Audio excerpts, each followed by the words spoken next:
Salam, selamat pagi. Selamat bertemu kembali, berjumpa lagi dengan Pagi Menyapa dengan Mbah Gun. Mari kita, Bapak Ibu Saudara yang dikasihi Tuhan, mari kita meluangkan waktu, sedikit waktu untuk mendengar firman Tuhan, merenungkan, biarlah itu menjadi mendasari kehidupan kita di hari ini. Dan sebelumnya mari kita berserah dalam Tuhan, kiranya Tuhan memberkati. Tuhan Allah Bapa Surgawi, Allah yang kami muliakan dalam nama Putra-Mu yang tunggal Tuhan Yesus Kristus, pagi yang indah ini hamba-Mu akan mendengarkan sebagian dari firman-Mu, kiranya Engkau memberkati agar apa yang Tuhan firmankan kami boleh mengerti, kami boleh merenungkan, dan biarlah firman itu melandasi kehidupan kami, sehingga apa yang kami lakukan seturut dengan firman-Mu, seturut dengan kehendak-Mu, dan untuk memuliakan nama-Mu. Berkati kami hamba-Mu, tuntun kami hamba-Mu dengan Roh-Mu yang kudus. Dalam Kristus Tuhan kami berdoa, bersyukur dan berterima kasih. Haleluya, amin. Bapak Ibu Saudara yang dikasihi Tuhan, pagi yang indah ini kami akan menyampaikan firman Tuhan. Kita akan mendengarkan firman Tuhan melalui Injil Tuhan Yesus Kristus, yaitu Injil Markus 12 ayat yang ke-18 sampai 27 tentang pertanyaan orang Saduki tentang kebangkitan.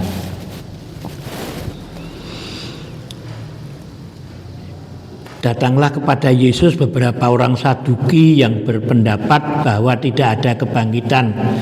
Mereka bertanya kepadanya, "Guru, Musa menuliskan perintah ini untuk kita. Jika seorang yang mempunyai saudara laki-laki mati dengan meninggalkan seorang istri, tetapi tidak meninggalkan anak, saudaranya harus kawin dengan istrinya itu dan membangkitkan keturunan bagi saudara itu." Adalah 7 orang bersaudara. Yang pertama kawin dengan seorang perempuan dan mati dengan tidak meninggalkan keturunan. Lalu yang kedua juga mengawini dia dan mati dengan tidak meninggalkan keturunan. Demikian juga dengan yang ketiga, dan begitulah seterusnya. Ketujuhnya tidak meninggalkan keturunan, dan akhirnya sesudah mereka semua, perempuan itu pun mati. Pada hari kebangkitan, bila mana mereka bangkit, siapakah yang menjadi suami perempuan itu? Sebab ketujuhnya telah beristrikan dia. Jawab Yesus kepada mereka, "Kamu sesat. Justru karena kamu tidak mengerti kitab suci maupun kuasa Allah. Sebab apabila orang bangkit dari antara orang mati, orang tidak kawin dan tidak dikawinkan, melainkan hidup seperti malaikat di surga.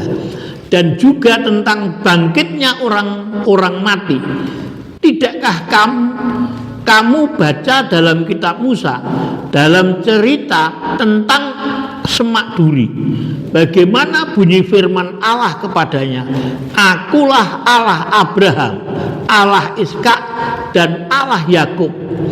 Ia bukanlah Allah orang mati, melainkan Allah orang hidup. Kamu benar-benar sesat."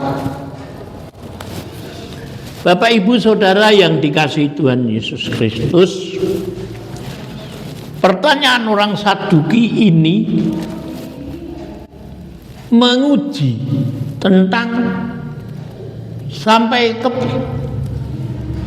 di mana Tuhan Yesus mampu menjawab pertanyaan mereka. Karena orang Saduki ini dalam bertanya itu bukannya mereka tidak tahu, tetapi hanya ingin mencoba saja. Begitupun juga zaman sekarang banyak orang yang tahu tapi bertanya. Supaya apa? Supaya mereka itu dikenal, wah orang itu hebat, pertanyaannya luar biasa. Padahal Sebenarnya pertanyaan itu hanya untuk ngetes, mencobai saja. Di sini orang Saduki itu orang yang tidak percaya tentang kebangkitan. Maka dia bertanya kepada Tuhan Yesus, karena dia tidak percaya tentang kebangkitan, tapi Tuhan Yesus mengajarkan tentang kebangkitan, maka dia bertanya,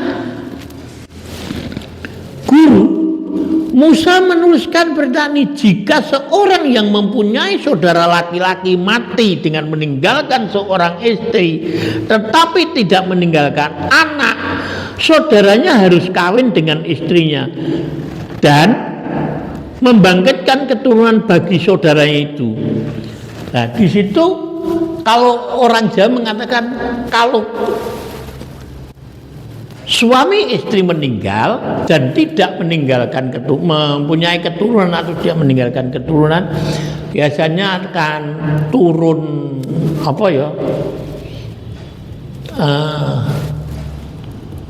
melanjutkan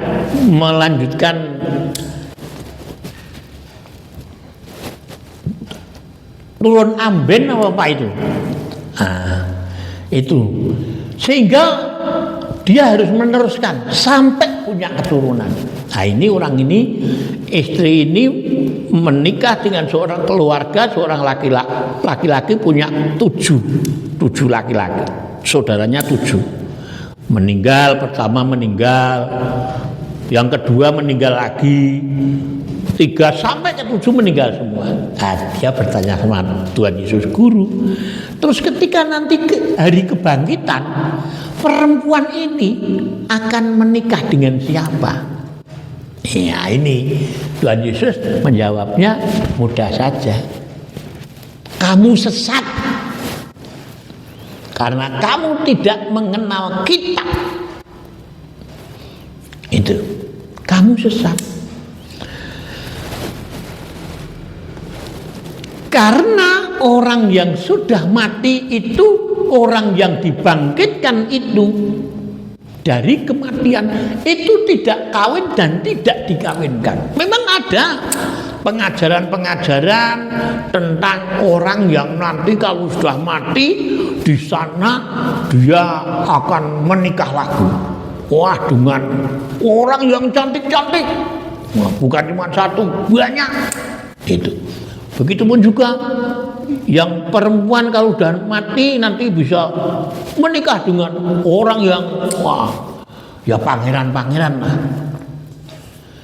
Yang dipikirkan hanya duniawi.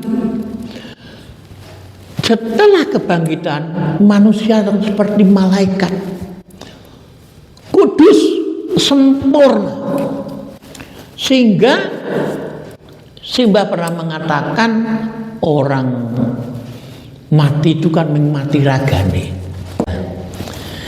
Puncaknya Yesus berkata, Allah bukanlah Allah orang mati, melainkan Allah orang hidup. Kalimat ini pendek, tetapi mengandung pengharapan besar sekali. Bagi Tuhan, hidup itu tidak berhenti di dalam kubur karena kematian manusia. Karena kasih Tuhan tidak berhenti oleh kematian. Hubungan Tuhan tidak diputus oleh kehidupan di dunia ini. Karena Tuhan itu hidup, tadi dikatakan di firman yang terakhir, Akulah Allah Abraham, Allah Ishak, Allah Yakub. Ia bukanlah Allah orang mati, melainkan Allah orang hidup. Kamu benar-benar sesat. Itu pada orang-orang Yahudi, Saduki yang menanyakan tadi. Karena itu hidup, Tuhan itu hidup. Tuhannya orang hidup. Siapa yang tinggal di dalam kasih-Nya pun dipanggil untuk menuju dalam kehidupan. Orang filosofi orang dulu mengatakan urip sejati iku ora mung ana ing napas, nanging ana ing pepadanging ati. Hidup yang sejati bukan hanya bernapas, tetapi memiliki terang dalam hati. Namun kadang manusia terlihat hidup, tetapi hatinya mati. Hilang kasih sayangnya, hilang rasa syukurnya. Kita baru saja digegerkan, digemparkan dengan 3 pejabat MBG yang luar biasa hebatnya. Itu pemimpin saya kan mantan, saya purnawirawan. Ada purnawirawan jenderal 2 orang yang karena tidak bisa bersyukur, karena tidak punya kasih, karena tidak punya hati, melakukan hal yang tidak senonoh. Bukan hanya di hadapan Tuhan, tetapi di hadapan manusia.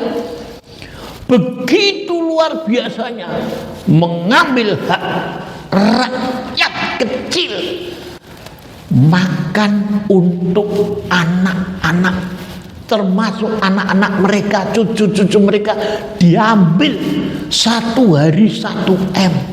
Luar biasa. Itu luar biasanya.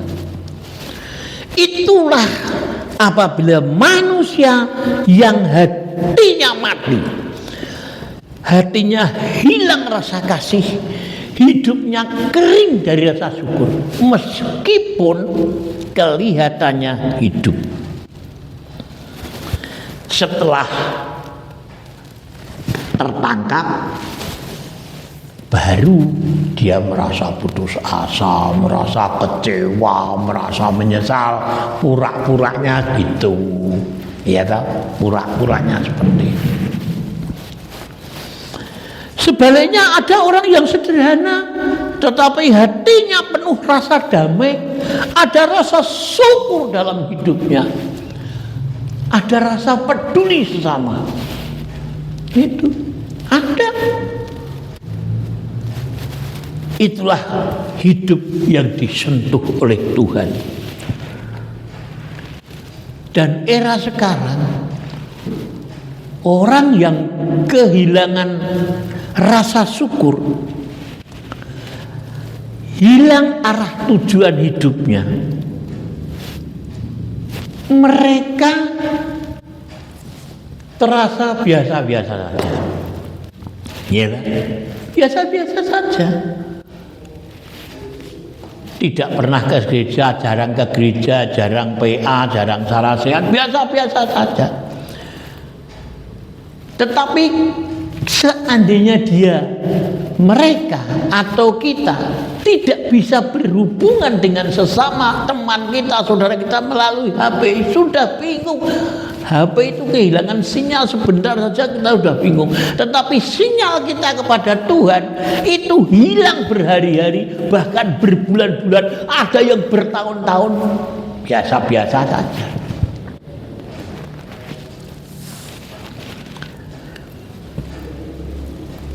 Padahal hidup manusia ini kan lebih luar biasa di hadapan Tuhan daripada kehidupan dunia ini.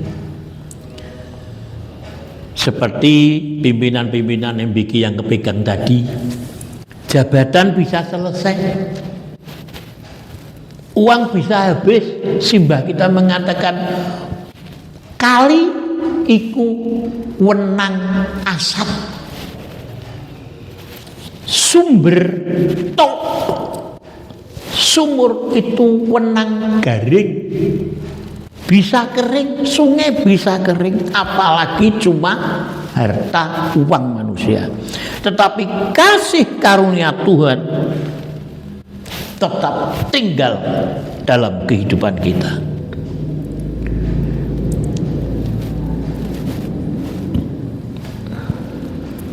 Tuhan sudah bekerja memberi hidup baru, menghidupkan harapan, menghidupkan kasih, menghidupkan hati kita. Umat yang diberkati, umat yang tidak kehilangan sinyal pada Tuhan Yesus, yaitu yang senantiasa berharap berserah kepada Tuhan. Karena orang yang dekat dengan Tuhan tidak hanya bertahan hidup, tetapi sungguh-sungguh hidup. Dan orang yang sungguh hidup akan memancarkan terang meskipun keadaannya selalu tidak mudah. Banyak rintangan, ancaman, gangguan, hambatan, tantangan. Banyak yang dihadapi. Tetapi karena orang ini sungguh-sungguh hidup, ia akan tetap memancarkan terangnya meskipun dalam keadaan yang tidak baik-baik saja. Simbah pernah ngendika, wong sing uripe cedhak Gusti Allahe atine ora gampang mati. Nggih. Wong sing uripe cedhak karo Gusti Allahe atine ora gampang mati. Orang yang hidup dengan Tuhan hatinya tidak mudah mati. Oleh sebab itu, ketika kita merasa hidup ini berat, beban ini berat, dan harapan mulai redup, maka segeralah ingat akan Tuhan yang menjadi sumber hidup, sumber pengharapan, sumber segala kasih dan karunia. Kiranya Tuhan memberkati kita semuanya. Terpuji namanya, haleluya, amin.